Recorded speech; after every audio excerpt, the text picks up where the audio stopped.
In terms of that documentation, is it enough to simply have a debit card or a credit card and just run all of your expenses through that and then use that as your documentation? If I was to give 2 recommendations to anybody, the first recommendation would be have a process that helps you keep track of your expenses. You're listening to The Growth Booth, the show focused on achieving lifestyle freedom through online businesses. Whether you're looking for step-by-step strategies to start building an online business, simple game plans to grow your business, or proven lifestyle freedom frameworks, you are in the right place. Stay tuned and be sure to join the thousands of listeners already in growth mode.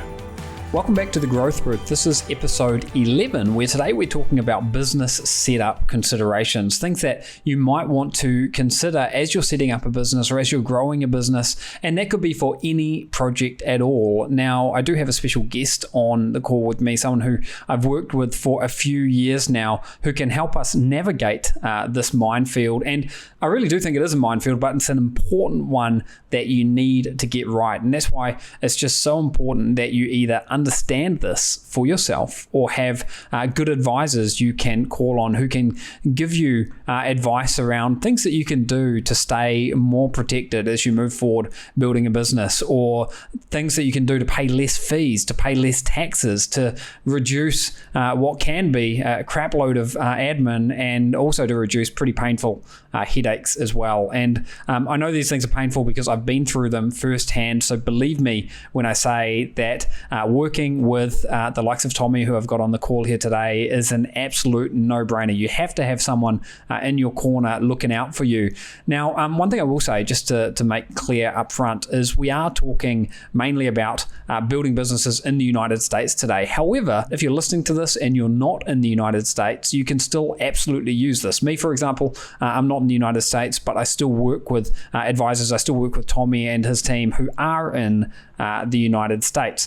Now, Tommy is from a company called Prime Corporate Services, and they have helped thousands of my subscribers, thousands of my customers over the past few years to get set up with business entities, to do tax filings, and to just get general advice around this topic. And he's also done a lot of the heavy lifting for over 50,000 different business entities. So fair to say that they've been around the block a few times. They've helped a lot of people, and they can absolutely help you too. So, taxes, business entity setup, protection, these are pretty big topics. What I thought we could do today was to try to nail down 4 different areas and give you some advice around 4 different areas. So that's what we'll do here. And as always, at thegrowthbooth.com, if you head over to episode 11, you will be able to find show notes, and you will be able to find a special link to where you can go to book a free personal consultation with Tommy and his team to talk about your individual situation and how Tommy and his team may be able to help you. And if nothing else, then you're going to get some free advice anyway. And you can do that at thegrowthbooth.com/prime. And that link will be with the show notes over on thegrowthbooth.com, episode number 11. So with all of that said, Tommy, thank you so much for being here with us on the show today. I would like us to dive straight in. And I think the first thing that we could talk a little bit about and help people with is talking about the different types of entities that people should potentially consider as they're looking to get their entity and their setup right from the get-go. Awesome. I love it. Yeah, thank you so much for having me. I'm excited to be here, and I like the way you explained it as a minefield, because I think that's a perfect way of putting it. Asset protection, tax benefits, the legal and the financial side of any business is obviously never the most exciting, but oftentimes it can be the most important. So starting with the business entities, I think that's a perfect place to start. It creates a little analysis paralysis oftentimes for people of what is the best entity and when should I set it up. So let's talk through it, and let's kind of see where's best to start and what to look for of when to change those entities for sure. Sounds good. So I think when people are first getting started, we oftentimes are going to recommend setting up a U.S. LLC, a limited liability company. And the reason for that is it keeps things simple and easy, not only from an admin standpoint, but from a tax filing standpoint, right? An LLC is still going to give you protection by separating your personal and your business. It's still going to give you tax benefits to where you can write off business expenses, marketing, different deductions that we'll talk more about, I'm sure. And it'll also get you an EIN number, employer identification number, that will allow you to show yourself as a legitimate business. So an LLC is oftentimes a great place to start. And once you start generating income, if you're in the US, there's times when it makes sense to change it to an S corporation. If you're international, there's times where it makes sense to change it to a C corporation. So understanding your situation in your business is crucial in setting up the proper business entity. Just if I could jump in there for 1 second, Tommy. I know that when I started down this path, and even today, some of these things, they all sound like gobbledygook to me. I don't, I can't remember what's the difference between an S Corp and a C Corp and all these other things. So the advice that I would give anyone, if you're feeling the same, is not to freak out about that kind of a thing. That's the whole reason, one of the whole reasons why you would want to work with an advisor in the first place. You've got two options really. You can either learn this stuff or you can get some support. And again, I think if you've got specific questions like that, then that's when it makes sense to book a personalized call with the guys here. Anyway, Tommy, sorry to break your flow a little bit there. I just wanted to nip that one in the bud because I know some people listening to this would perhaps start to feel overwhelmed as we're talking about some of the different terminology here. No, thank you for that. These are things I talk about all day, so it could feel like a foreign language to some of you, and we will give everyone a special offer that's listening to this. I'll let Aiden roll that out, but everyone's situation is different. So to what Aiden just said, I fully and completely support that and agree. Talk to a professional. Make sure you understand, based off of where you're located and what your situation is, that you are setting up the best entity for you as a business owner. I think that's very important. So you mentioned a moment ago that there are some different potential deductions. Like if someone is starting a business or has a business running, what are the kind of deductions that they can be enjoying when they set up the right kind of entity and structure here? Sure. So I know that we're focusing a lot on the e-commerce, the online space, right? So for home-based e-commerce, online entrepreneurs, there's actually over 250 different deductible expenses that these investors or these entrepreneurs are able to take advantage of. Now, not everyone is going to qualify for all of them, but just to list a few, some of them are what most people consider bills, right? Phone bills, internet bills, power bills. It's got a drag to it when you really say it. But those are ultimately business investments. Try running an online business without the internet. It's difficult, right? You can't do it. So we want to be able to write off maybe portions of the phone bill or the internet bill. For those of you that have designated home offices, writing off portions of your rent or your mortgage. There's a lot of different deductions that based off of your business model, coaching, education, softwares, right? What platform are you listening to this on? And how much are you paying for that a month? Are there ways that we can make that a deductible expense? So the list goes on, but if it's ordinary or necessary for your business, oftentimes there are ways to make those deductible against either your personal income or your business income. I would assume things like travel and so forth as well. If someone's got a business partner and they've got to go and fly to see them, or if someone's going to get education at a conference or something, I assume there are cases where these things might be deductible as well. Sure. Yeah, as long as you're documenting what it's for, right? Going on a vacation, going on a holiday with my family to Hawaii where I'm not doing any business. Obviously, that's tough to justify. But if it is a conference, if it's an education, if it's a mastermind, if it's something that you're learning how to grow and scale your business, and you're documenting that there is business-related expenses involved, then absolutely there's ways that those can be tax deductible. In terms of that documentation, is it enough to simply have a debit card or a credit card and just run all of your expenses through that and then sort of, use that as your documentation? Yeah, oftentimes that is what I recommend from a tax saving standpoint. If I was to give two recommendations to anybody, the first recommendation would be have a process that helps you keep track of your expenses. I don't care if it's QuickBooks. I don't care if it's an Excel spreadsheet. I don't care if it's one designated debit or credit card, like you mentioned, that all your business related expenses are going on. Do something that keeps you organized and that you're actually going to do, because proving that they are business related is one of the most difficult parts of writing off expenses. The second thing I would recommend, hire a professional, right? There's a lot of accountants and CPAs that don't even file their own taxes. And a lot of times it's just to get an outside perspective and to have that audit protection if something were to happen. Track your expenses and hire a professional.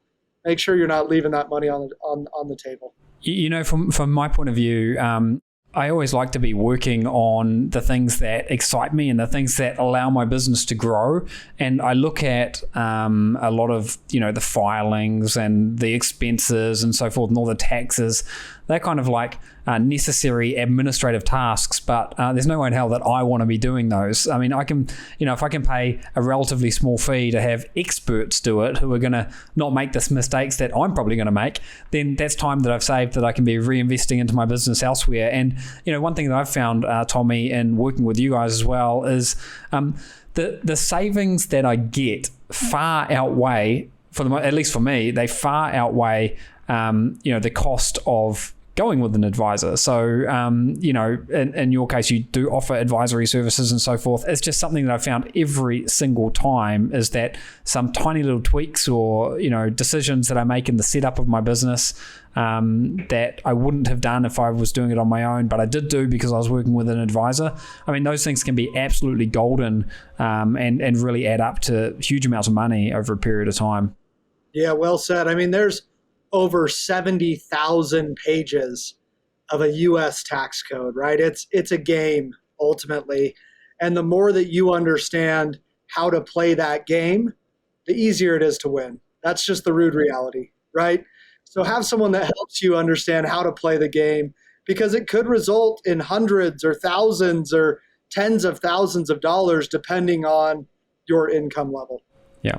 What if someone is listening to this and they're thinking, well, hang on, I started my online business a while ago, but I've been a little bit lazy. I haven't done any of this stuff. For those people, can they sort of, assuming again that they've kept track of what their expenses are or can find out what their expenses are related to their business, can they sort of go back in time and, make a list of them and sort of, I guess the point is it's not too late to start doing this today if you've already had your business running for a few months or something. I see what you're saying. Yeah, that's a phenomenal question. So this is one that we oftentimes get asked. People will come to us and they'll say, last year I invested money into education for myself. Last year I invested a bunch of money into product or marketing. Have an excellent CPA that understands how to go back and help you capture those deductions, right? Depending on your personal income, depending on your business income, there are ways to go back and capture those expenses to make sure that you are not leaving money on the table, but you need to have a professional that knows what they're doing to itemize those the proper way. Yeah. Okay. Now, we've spoken a little bit about deductions and hopefully given people a few ideas about the types of things that they can deduct. We've spoken, briefly about different types of entities. Another thing that I think is really, really important about just the general overall setup is asset protection and generational wealth. So I wonder if we could sort of dive into those topics a little bit here. Yes, absolutely. I love that. I mean, the portion of the generational wealth, I really like the way that you mentioned that, because most times when people are self-employed, there's sacrifices that are being made. Time from the beginning, financial commitments, whatever that looks like, right? But oftentimes that's for the greater good, whether it's freedom, time freedom, financial freedom, children, grandkids. Everyone's got a different driving force, a different why. So you don't want to work hard to not make sure that you're protecting that long term, right? For those of you that are in the US, protecting your personal assets with trusts and wills, those are obviously necessary evils. But from an entity standpoint, when you have an LLC, when you have an S Corp or a C Corp, if you have the proper business entity in place, you're separating your personal and your business, right? It is such a litigious society, such a sue-happy world that we're living in. If you're setting yourself up properly from the very beginning, worst case scenario, if something were to happen, if you were to get sued, separate it from your personal assets like your homes, your bank accounts, vehicles, things that you've worked hard for in the past. Sometimes the scary thing is as well with things like, intellectual property. So if you sort of accidentally start using words that are trademarked or something, it doesn't matter if you intended to do any damage. It's just like you have done something that you shouldn't have done, and you may not have known that you shouldn't have done it or not, but that's sort of irrelevant. You've done something that you shouldn't have done, and you can get in trouble with that. And I remember many years ago with affiliate websites, I had an affiliate website that was recommending the Carnival cruises, the big ships and the big cruises. And I got a pretty nasty letter one day saying, hey, you can't use that domain name because that's trademarked, and you must cease and desist immediately, or we're going to sue your ass, kind of thing. And that was pretty scary to get as I was starting my online journey. But there was a good lesson in that, and that is, you need to get good advice every step of the way, and you can do a lot to protect yourself, not just from the threats that you are aware of, but the threats that you are unaware of as well. And I think that's one of the reasons why I like to have good counsel in this area, is because other people can fill in the blanks. Other people that study this and do this all day, every day, can put my business in a glass jar, look at it from all different angles, and say, well, you're a little bit weak over here, or you should have done something else here. So I think asset protection is absolutely key. It's not the most exciting thing in the world. Everyone wants to make more money or save money, but it's kind of like the insurance, I guess, for the car crash. You don't expect to have a car crash, but if that were to happen, you want to make sure that you've got the right sort of setup in place. So I think that's a big one, and something that unfortunately most people don't really think all that much about. Now, the fourth thing that I had on my list here, Tommy, was just to talk a little bit about credit, because I think people don't realize that regardless of where you are in the world, you can get some pretty amazing credit on a personal level or on a business level for an online business that you may be creating. So could we touch on those points a little bit, Tommy?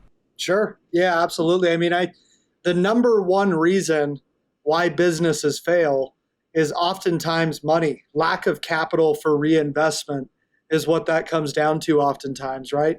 It takes money to make money. We've all heard it. We all hate it.